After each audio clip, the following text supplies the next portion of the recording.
Malam itu sunyi mencekam di luar pabrik gula di daerah Jawa Tengah.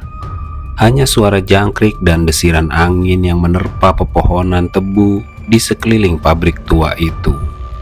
Di dalam pabrik, di antara deretan mesin-mesin besar penggiling yang sudah lama tak terpakai dan aroma karamel basi yang tercium, Adit, seorang pria, sendiri di ruang kerja masih sibuk dengan pekerjaan laporan keuangannya. Adit adalah karyawan bagian administrasi pabrik.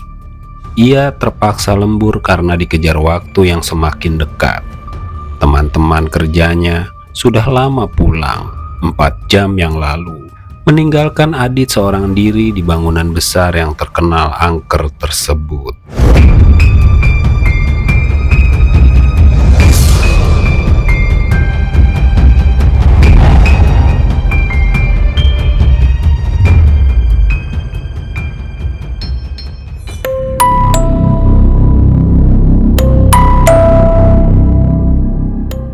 Malam itu Adit berniat bermalam di kantor.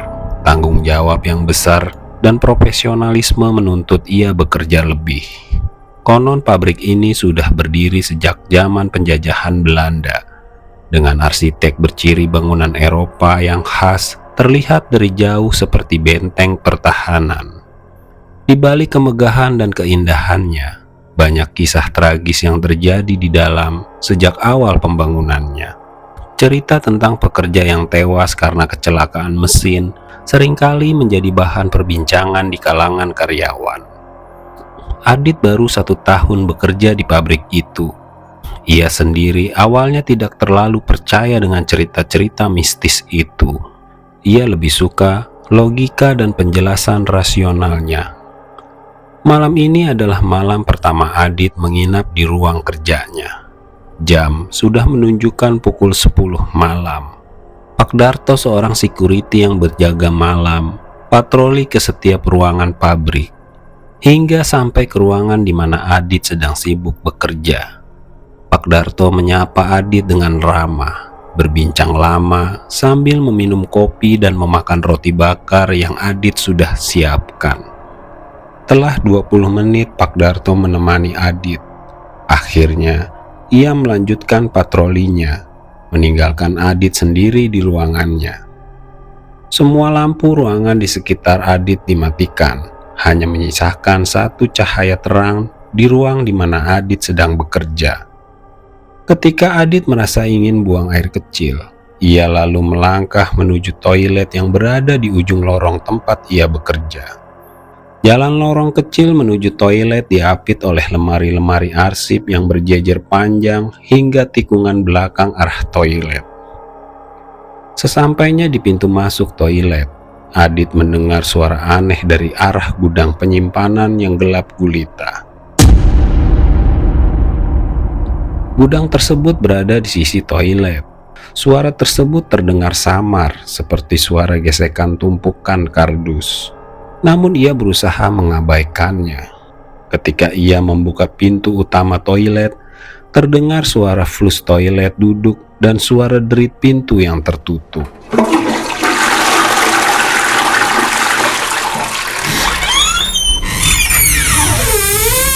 Suaranya terdengar di toilet keempat, agak jauh dari Adit. Adit mengira ada karyawan dari divisi lain yang masih di kantor atau mungkin security sedang menggunakan toilet.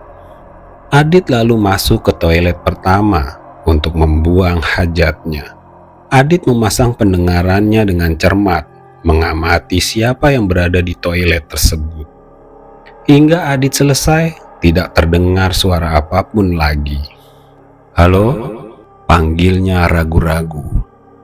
Tidak ada jawaban, hanya keheningan yang kembali menyelimuti. Adit bukan seorang yang penakut, hanya merasa was-was, khawatir dia sedang dikerjain oleh temannya atau oleh security pabrik. Ia lalu melangkah menuju arah suara tadi, membuka pintu toilet satu persatu, hingga pada pintu toilet yang paling ujung. Tidak ada siapa-siapa. Adit heran, padahal jelas sekali suara flush toilet tadi. Ia lalu melihat jam tangannya, waktu menunjukkan pukul setengah 12 malam. Tak terasa ia sudah bekerja dari jam 8 pagi tanpa henti. Mungkin saya kelelahan, pikirnya. Tapi Adit belum merasa ngantuk. Ia memutuskan untuk istirahat sejenak, keluar kantor untuk menghirup udara malam. Ia menuju pos security di depan pabrik untuk sekedar berbincang-bincang dengan Pak Darto. Mereka berbincang santai sambil makan mie rebus yang Adit pesan di warung yang berada di seberang pabrik. Hingga sampai pada percakapan yang dialami Adit di waktu toilet tadi. Pak Darto menanggapi hanya tersenyum penuh arti. Pabrik ini sudah tua, begitu banyak cerita seram kalau saya ceritakan ke Mas Adit. Saya sudah hampir 10 tahun kerja di sini. Saya sudah hafal penunggu-penunggu di sini. Saya sebenarnya juga takut, tapi lama-lama juga biasa. Lalu Pak Darto menceritakan pengalaman pertama yang menyeramkan sewaktu dahulu bekerja di pabrik tua itu. Malam itu adalah malam pertama Pak Darto bekerja di pabrik. Ia mulai patroli pukul 11 malam. Lampu-lampu pabrik yang minim membuat lorong-lorong menjadi gelap. Saat di gedung produksi yang berisi mesin-mesin raksasa, semuanya terasa gelap dan sunyi.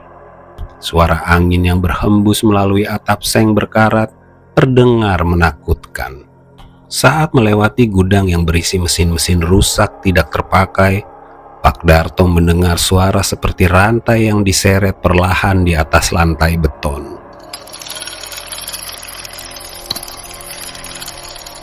Ia berhenti mengamati area itu dengan senter besarnya. Yang ada di pikirannya hanya ada dua. Ada pekerja teknisi mesin yang sedang lembur atau maling.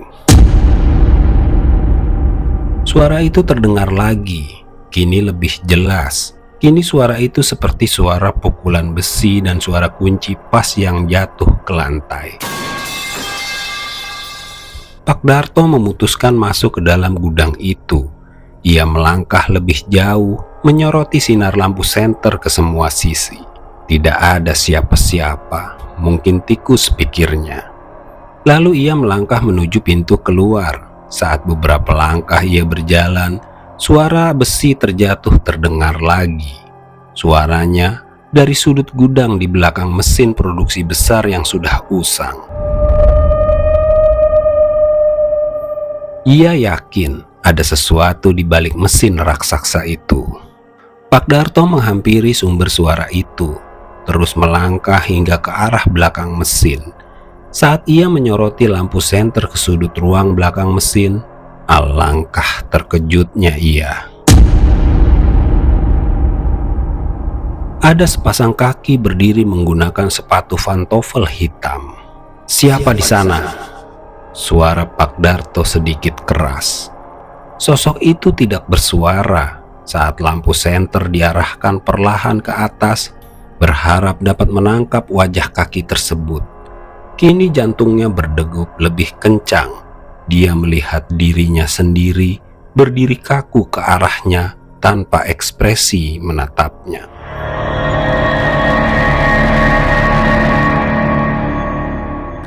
Pakaian yang dikenakan sosok itu sama persis dengan yang dipakai Pak Darto saat itu. Bahkan sosok itu juga menggunakan topi security yang ia pakai. Pak Darto gemetar, mulutnya tidak bisa digerakkan, tidak percaya dengan apa yang ia lihat sekarang ini. Ia berlari menuju pintu keluar, napasnya terengal-engal. Suara besi terjatuh masih terdengar saat ia sudah berada di luar. Bulu kuduknya merinding tidak karuan. Ia memutuskan kembali ke pos jaga di depan pabrik.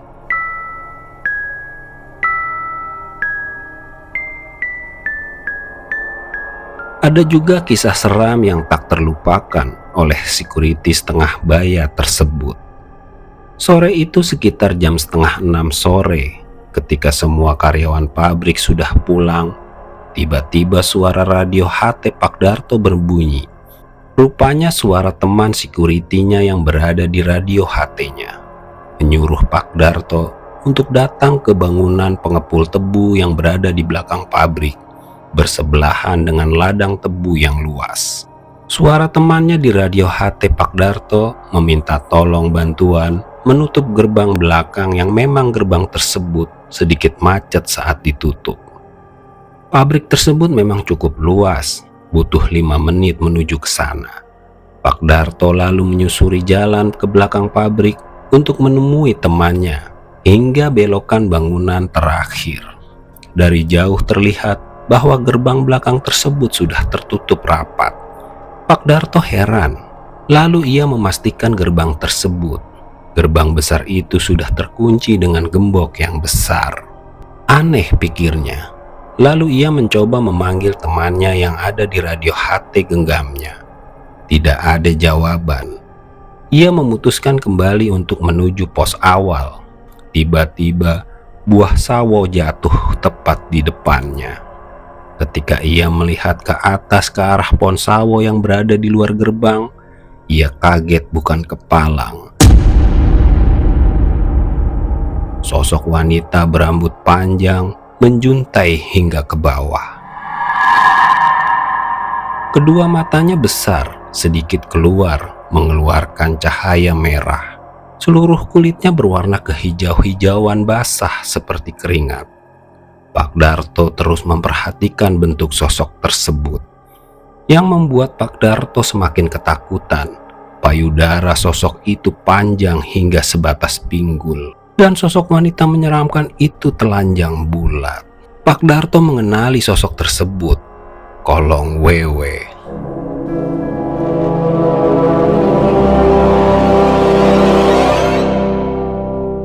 Kolong Wewe itu duduk di dahan yang paling besar, kakinya terayun-ayun, terus memandangi Pak Darto sambil tersenyum sinis. Pak Darto berlari sekuat tenaga sambil memanggil temannya di radio HT-nya.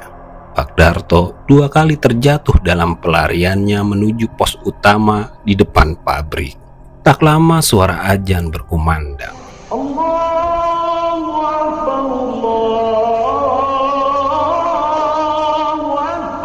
Adit mendengar kisah Pak Darto tersebut tidak membuatnya menjadi takut. Adit adalah orang yang skeptis tentang hal-hal seperti itu. Namun, ia juga percaya bahwa sosok tak tampak mata itu ada. Baginya sosok-sosok menyeramkan bisa tampak karena hasil buah pikiran seseorang karena rasa takut yang berlebihan. Masih banyak Mas Adit cerita dari saya. Bisa sampai pagi kalau saya ceritain semuanya ke Mas Adit. Celoteh Pak Darto sambil tertawa kecil. Tak terasa waktu sudah menunjukkan pukul 1 dini hari. Adit lalu menuju ruang kerjanya kembali. Pekerjaan Adit yang tertunda barusan hanya tinggal membuat laporan penutup saja. Tidak sampai setengah jam mungkin selesai. Dan ia bisa beristirahat tidur, pikir Adit. Pak Darto sempat memberi nasihat kepada Adit. Mas Adit, semua ruangan pabrik ini ada penunggunya. Tapi Mas Adit nggak usah takut. Yang penting jangan berkata kasar, jangan menyumpah, dan jangan sombong. Sosok yang ada di dalam pabrik atau di luar pabrik sama jahil dan menakutkannya. Sebaiknya abaikan saja jika Mas Adit bertemu hal-hal yang aneh. Adit kembali duduk di meja kerjanya, meminum kopi sambil menggerakkan mouse yang ada di depannya. Ia mulai bekerja kembali.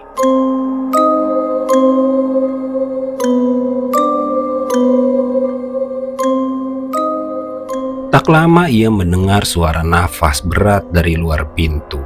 Nafas yang terdengar sangat dekat, seolah-olah ada sesuatu yang sedang mengendus-endus di balik pintu ruangannya.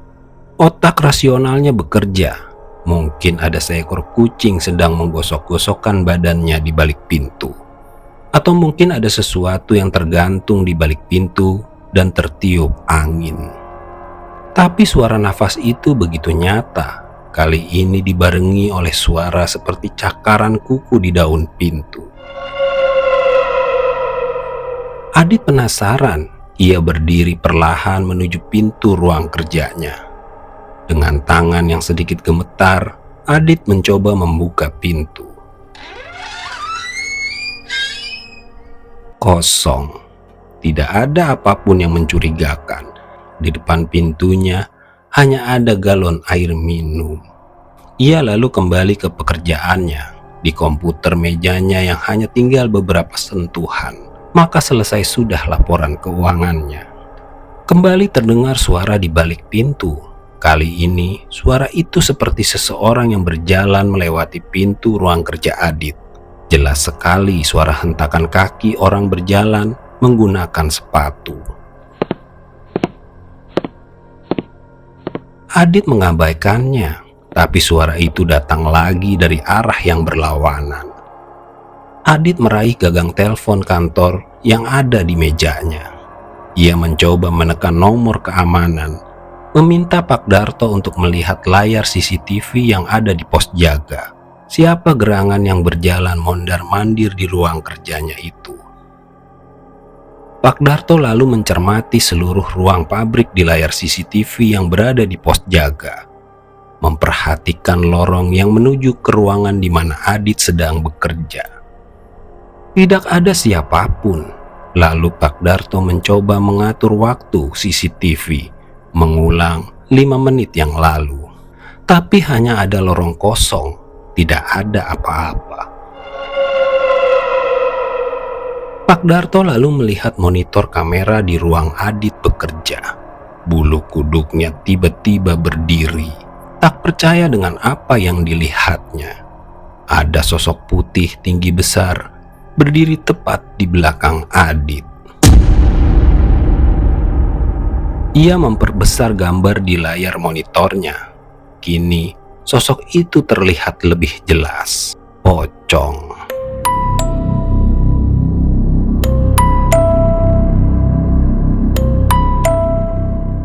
Sosok itu hanya berdiri, kepalanya bergoyang ke kanan dan ke kiri, memandangi Adit yang bekerja dengan komputernya. Adit tampaknya tidak menyadari keberadaan sosok itu. Kini Pak Darto bimbang, tidak mungkin ia langsung memberitahu Adit tentang apa yang dilihatnya. Ia tidak mau membuat Adit terkejut dan tidak sadarkan diri. Pak Darto terus memperhatikan layar monitornya. Di layar monitor, tiba-tiba Adit berdiri merenggangkan otot-ototnya. Sosok menyeramkan di belakang Adit perlahan menghilang.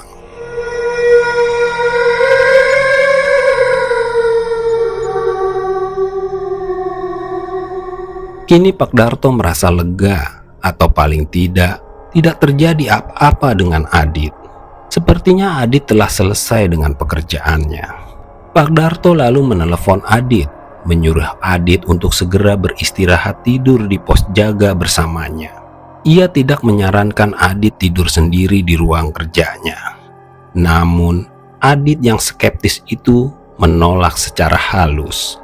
Dia tidak mau tidurnya di pos jaga, malah mengganggu Pak Darto bekerja. Pak Darto terus berusaha mengajak Adit untuk tidur di pos jaga. Namun Adit berusaha meyakinkan Pak Darto bahwa ia lebih nyaman tidur sendirian di ruang kerjanya. Kini, jam menunjukkan pukul 2 dini hari. Adit sudah merasa ngantuk dan lelah. Adit lalu menggelar kasur lipatnya di lantai dan mematikan cahaya lampu ruangannya. Kini cahaya dari ruangannya hanya menyisakan lampu akuarium kecil yang berada di pojok ruangannya. Saat akan memejamkan matanya, terlihat dari celah bawah pintu sepasang kaki pucat berdiri kaku. Adit terperanjat kaget. Ia lalu menyalakan lampu ruangannya dan mencoba melihat kembali bayangan kaki dari celah bawah pintu. Namun, kaki itu tidak ada. Aku sudah terlalu lelah, pikir Adit. Ia mematikan lampu dan mencoba tidur kembali.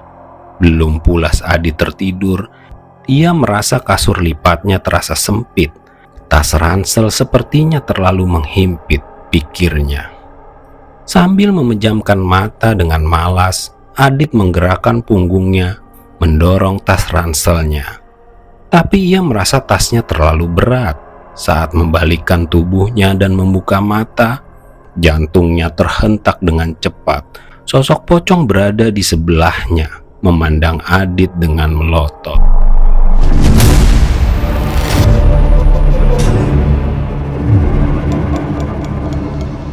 Wajah pocong tersebut hitam seperti arang. Kulitnya terlihat pecah, mengeluarkan darah, sambil menggeram kepadanya.